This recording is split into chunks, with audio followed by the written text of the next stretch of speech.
Good morning, everybody. How are you doing today?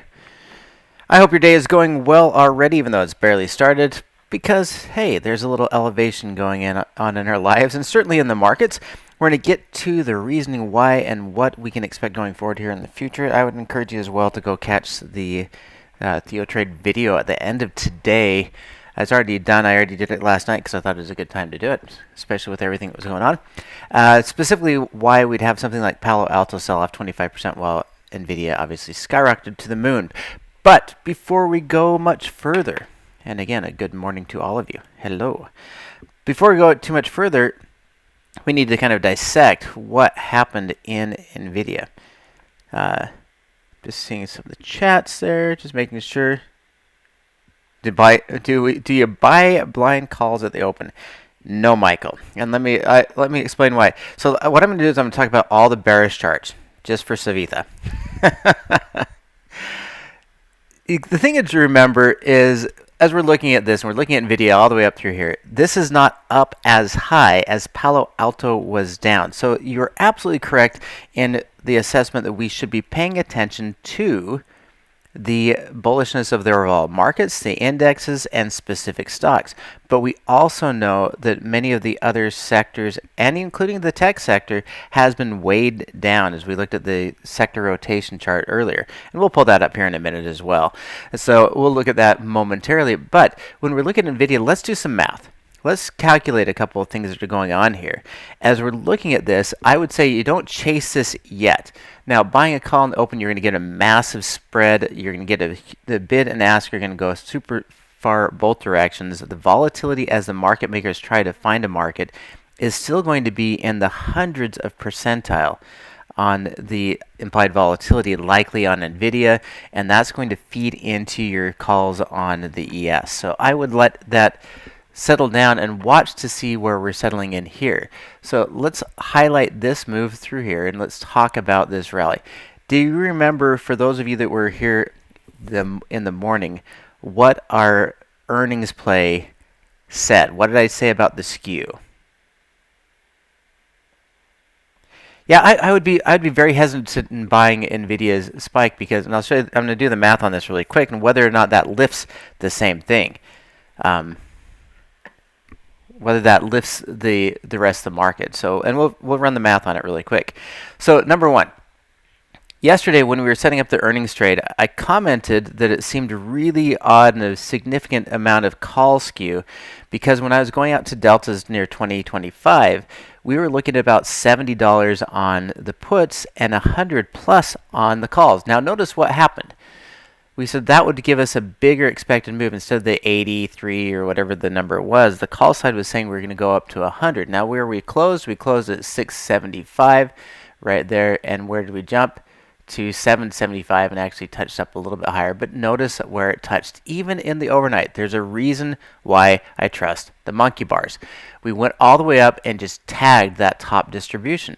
We went $100, which was that distribution and the options 25% options on the call side, saying that if we're going to move, we're going to probably run about $100. So it was within a matter of a percentage, really 3% of that $100 target we talked about, and just tag that upper, and this is not an expected move, but there's similar thought process, expected move versus monkey bar distribution versus expected move in the options versus, all these distributions are trying to take a mathematical assessment of where we've traded before and what volatilities are in the market. So when we rallied up through here, what I wanted to talk about was this earnings beat going from 421 to 516 was 80 cents earnings beat 20% higher, enough to see that move up. It's not the earnings that caused it. Remember, we're already pricing in everything in the future, and I'll go a little bit more detail on some of these other AI stocks in the video that you can watch later. But when we're looking at this move, it's the guidance. And so the guidance is what really lifted this up to these key levels. And if you want to look at the guidance, let's look at, and we'll see how this opens, we'll look at the pressure, the amount of price that it should be lifting, the ES, if that's the one you want to look at the open, and what we should be seeing in the Nasdaq, if that's the one you want to look at the open. But as we're looking at the Nasdaq, we could go back and say, okay, so this is Q4. We should be able to take 516, 402, that's 918, 270, that's 1188, and 109, which is 12.97. Okay, it's $12.97, and that was our previous earnings. Now we're always forward looking, and so if we're looking at 12.97, we look at this and say, okay, but what are we expecting going forward? We already priced in the best that we could that number. So the fact that that one number was a little bit higher, that doesn't equate to 20% on the year, just 20% on the analyst expectations. But what we're now saying is that if you're talking about 12.97, we just reported 2.1% or $2.1 billion versus a $21.9 billion number. And we're saying, you know, we should see about a 10% increase as far as revenues are concerned, but projecting that forward, we're looking at about a 9 to 13% increase in that forward targeted move. Now, if we're looking at that forward targeted move and saying we're talking 9 to 12%, this movement here and the recovery in this movement is going to be based off of 12% going forward with the multiple. So we priced in all this with that lower number. So really we're talking about the move from 670 up to 740 again. And we're looking at that move a little bit higher. And it's the reason why I think that we're going to see, we've already seen a 12% spike. And this move through here, where we settle out tonight, or where we settle out by the end of the day, it's not going to surprise me to see it go from the close to somewhere between 9 and 12%. So 9% that we just calculated was at about here. So 737, and 12% should be right about here, 759. Now that's in essence going to play with fair price in the monkey bars and at the edge of being overbought.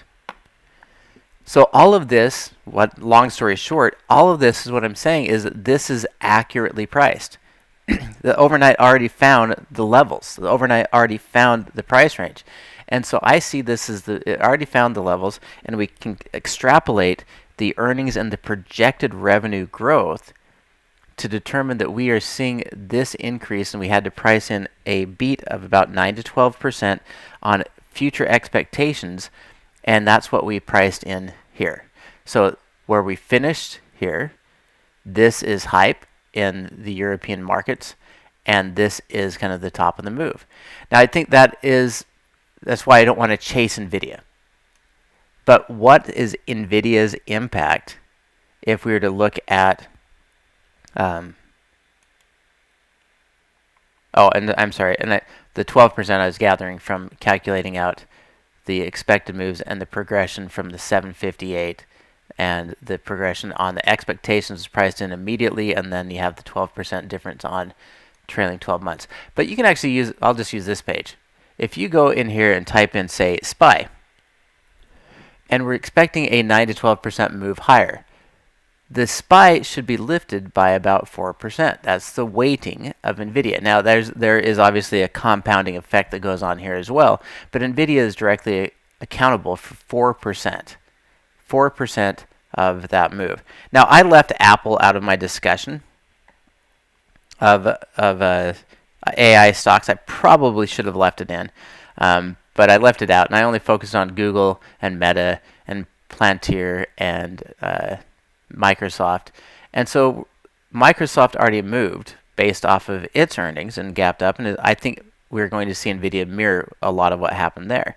So instead, I would, and AVGO, Broadcom. I did talk about Broadcom yesterday, or in the videos today too.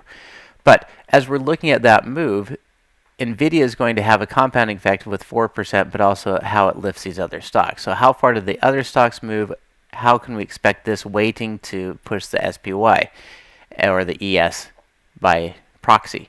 So it does, I would expect to say, okay, if we're talking about 4% of 12%, go back to our calculator, and let's also assume that with the compounding and the lift that NVIDIA will give the other big Magnificent 7, let's double it.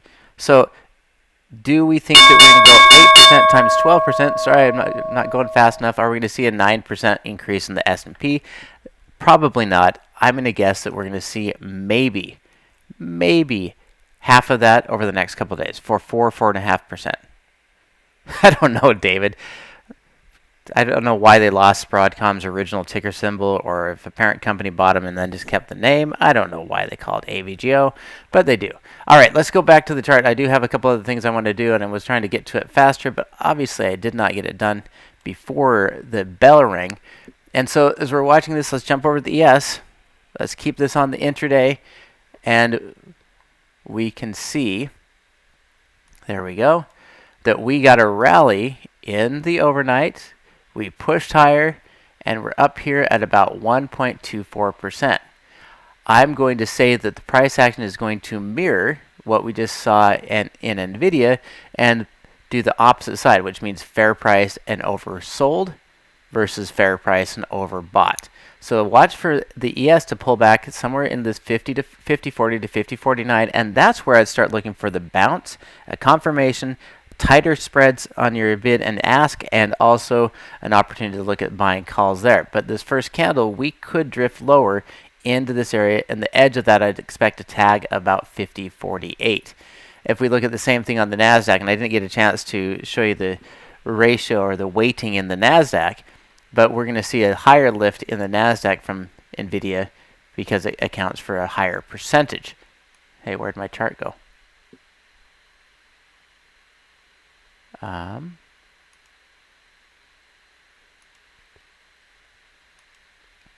we go. And this one I'm going to say the same.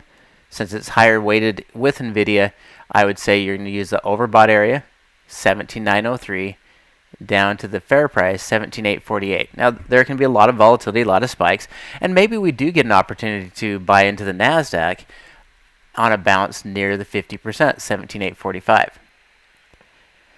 One of the other things, have you been watching the VIX at all?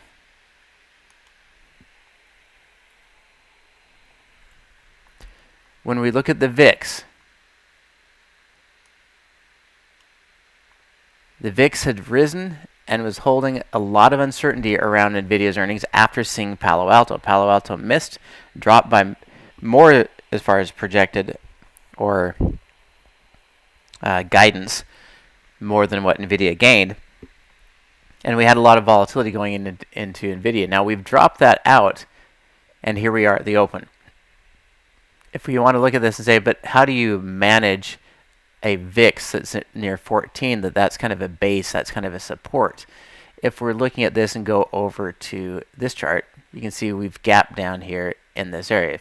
14 is the support level in the last few days. It's not what I'd consider, it's not necessarily what I'd consider the super low. I mean, 12 is kind of the low that we put in there, but 14 to 12 is hard to determine whether or not we're rising or falling as far as volatility. One of the substitutes I would tell you that you could start looking at, and Gianni and I were talking about this a little bit before, is that Bitcoin is not a currency, it is a risk asset, a risk-on asset. And so a substitute that you might look at in conjunction with volatility is if Bitcoin is rising and in an uptrend, treat that like falling or weakening VIX. Treat this like low volatility, high risk appetite. And watching this rise and fall, and we rise all the way up, and notice this pullback. Let me clear these out for you. This pullback over the last 3 days or so mirrors percentage-wise what we saw in Microsoft and NVIDIA. NVIDIA is obviously more dramatic candles, but we're seeing the pullback, and you're seeing this representing volatility. Just the inverse of what we'd expect. Higher Bitcoin is lower volatility. And it really is acting like a risk-on asset rather than a currency. If we're talking about currencies, then we have to say, okay, are we bailing on the dollar? Is NVIDIA rising because of the dollar's purchasing power? No, not really. We're just seeing the dollar rally up through here. Today we've gapped up and closed down on the futures, which is not that common to see a gap of that size, but we've had a couple of them recently. I'd say you could eliminate that using the spot market. But the Euro-US dollar gapped up and traded back down a little bit. Overall, that is dollar weakness. This is dollar strength. So as equities are rising, money is rushing into the US dollar. This is not a dollar purchasing power play. In fact, you could argue that money is flowing out of the Eurozone into the dollars so that they can buy US equities, specifically Nvidia. And we saw that in the overnight when the euro started to weaken and the US dollar was strengthening and Nvidia was climbing during the European market open. All right.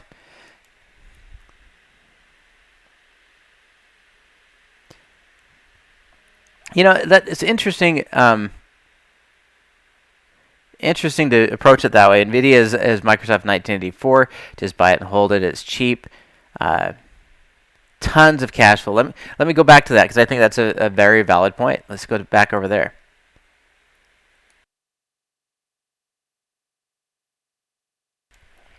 Sorry, I had to get my mute button so that I didn't sneeze into the recording. All right, let's go back to, back to the fundamentals page.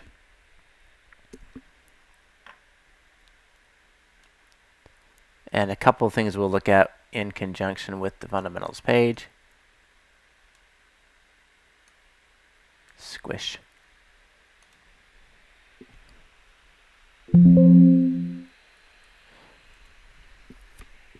And if you are looking for bearish trades, I would tell you to take the time to look for the sectors that are rotating down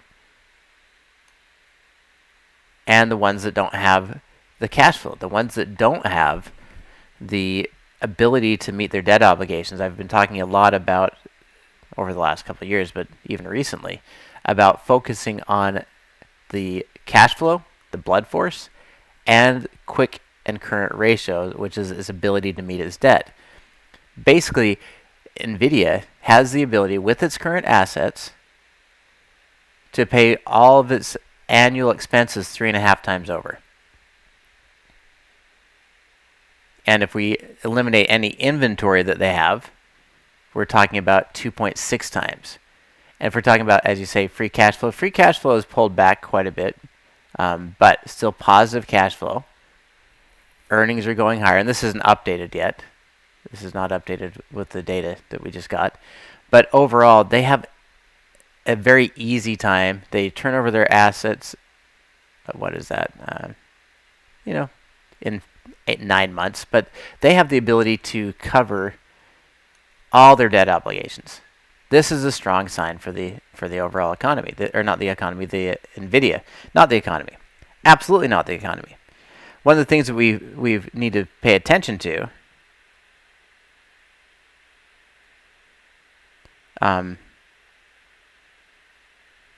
oh, hang on. I'm getting messages. Apparently, AT&T is suffering a huge outage across the country.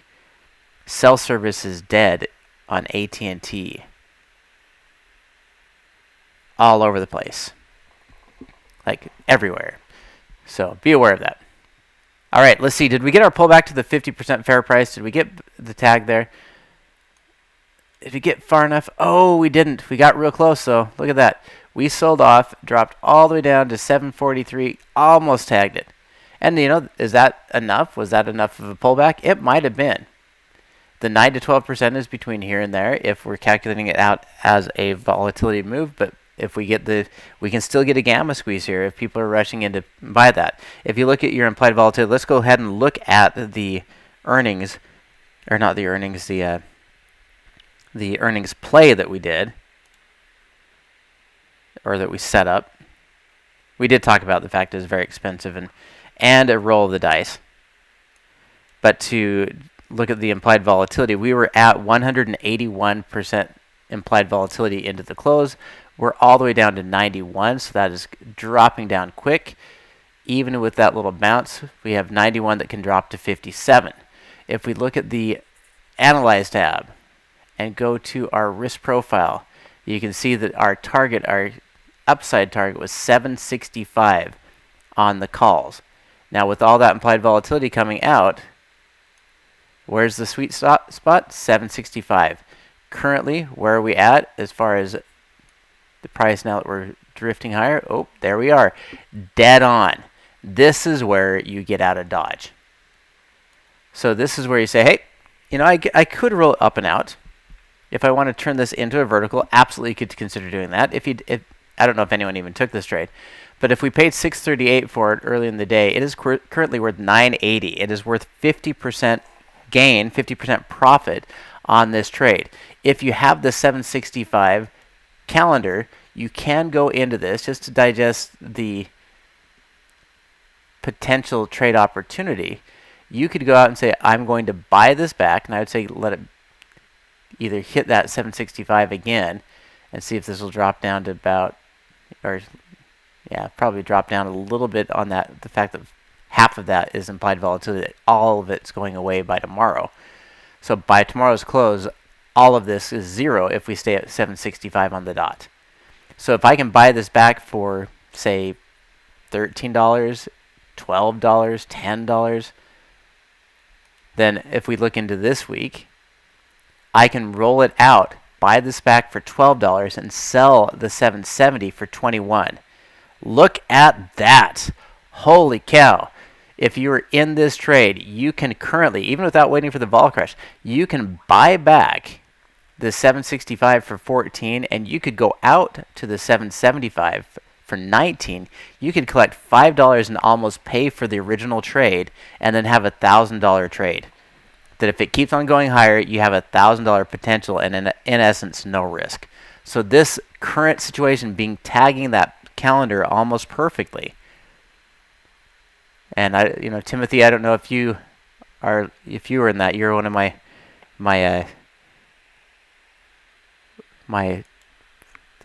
earnings followers. I don't know how you'd call that. You're cool, I guess.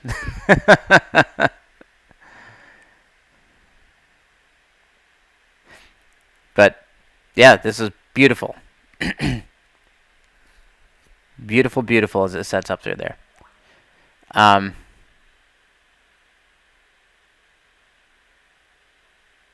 just reading the chat. I apologize. I'm just scanning through there.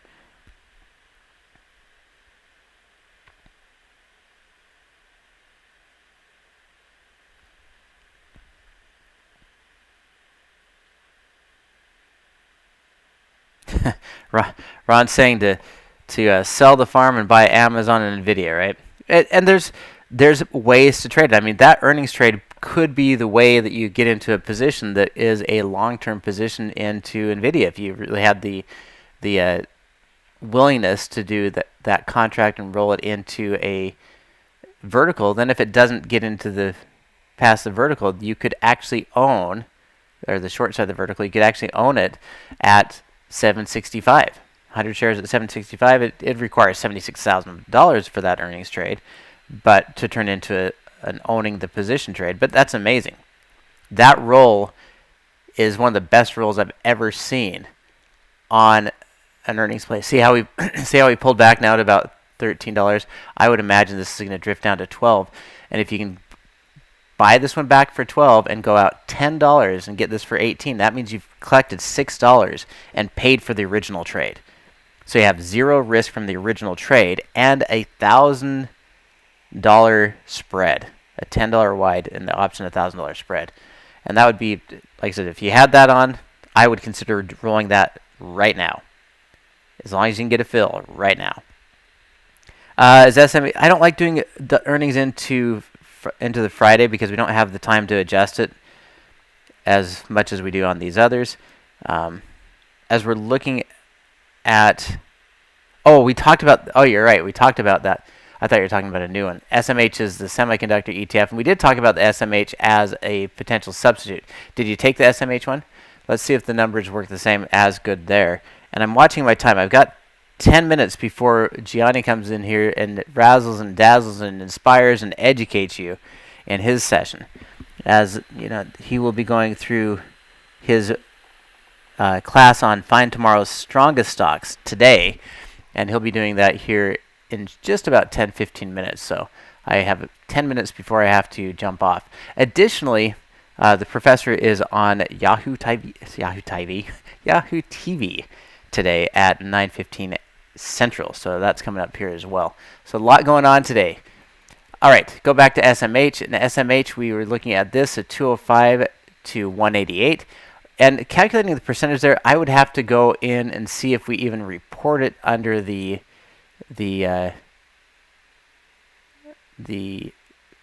fundamentals of SMH. See if it shows weighting. And see, not all ETFs do it. Like the SPY, it doesn't show it here. I'd have to go in and look at the individual stock to see. But where are we at? We're at 208. And when we set up this trade,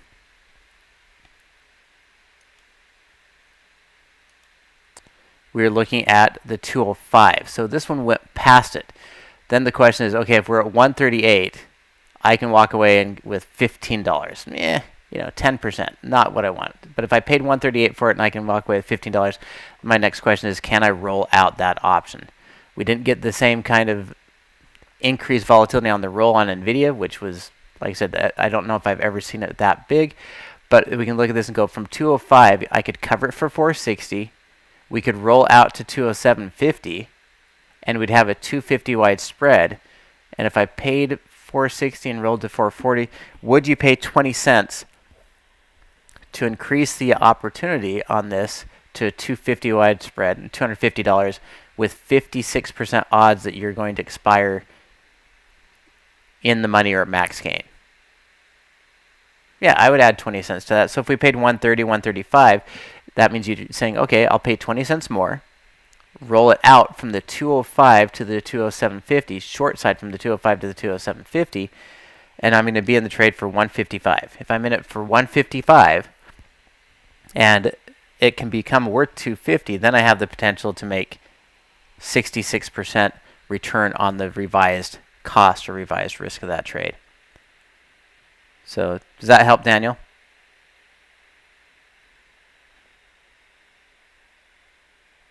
I'm the warm-up comedian. Hey, I am the only comedian. Just kidding. All right.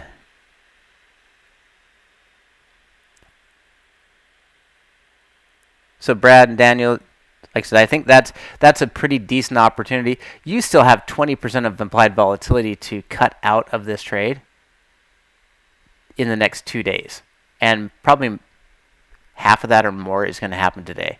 So I would start working that order and say, let's get a net difference. I'd start working it as maybe a credit of 5 cents. Say, buy back the 205, sell the 207.50, see if you can do it for 5 cents credit, and just start slowly working it to 0 cents credit, 1 cent debit, 3 cent debit as that volatility crashes down, because then you have the opportunity to turn this into a bigger win.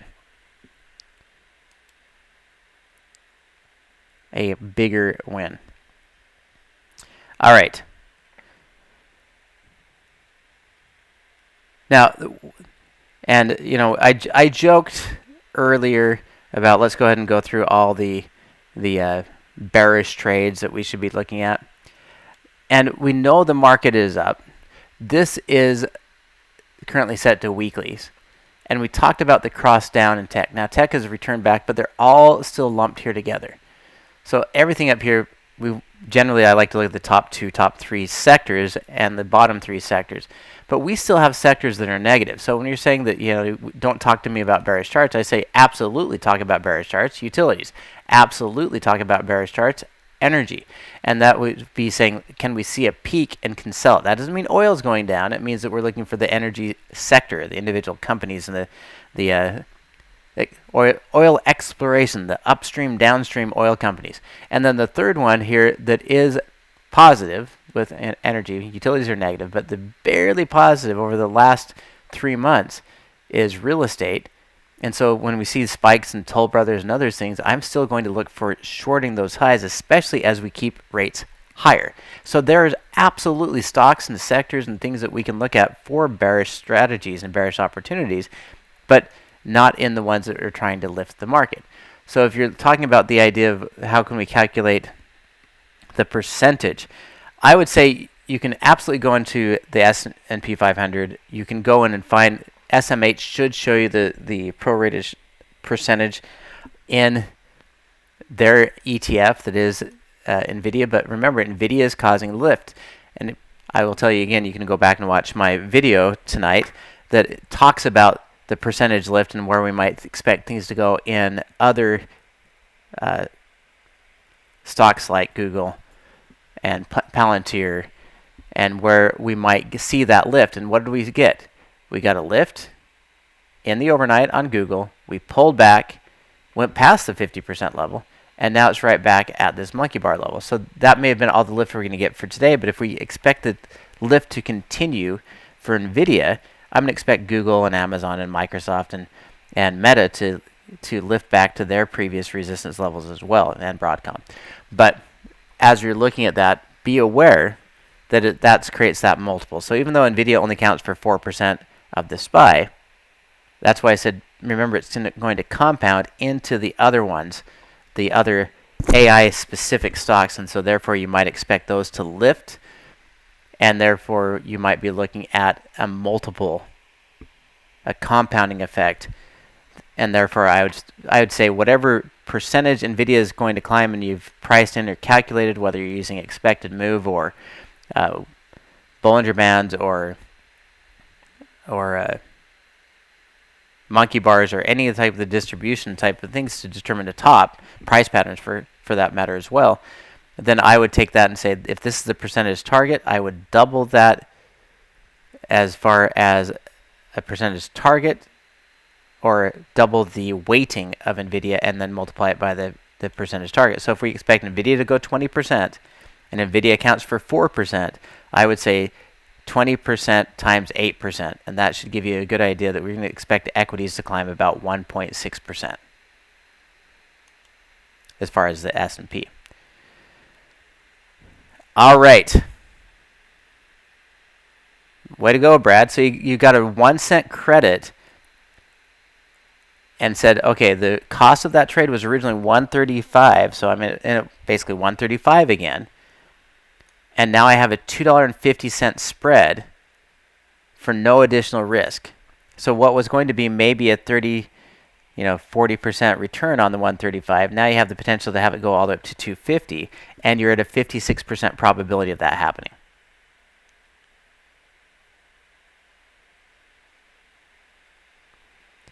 Yeah, and you can do that too, Robert. And if you want to trade NVIDIA, that's going to be more important. When you're talking percentage, I would say percentage lift times the multiple of the underlying that are in the other ETFs, just to get an idea of where that could go. At least that's how I'm going to approach it.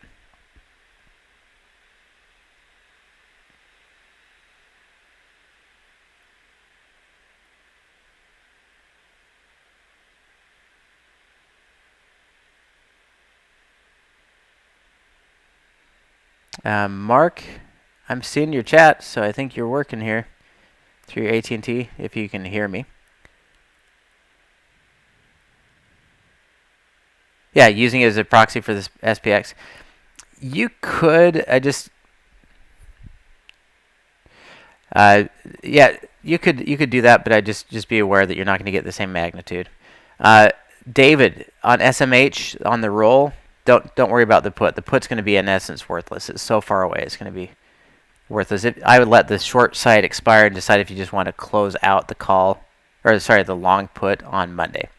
All right, I'm down to about 60 seconds where I need to jump off and give way so that you can get to your amazing new class that Gianni has put together. A lot of time and effort into this. He'll be, again, covering Find Tomorrow's Strongest Stocks today, and he'll be taking you through.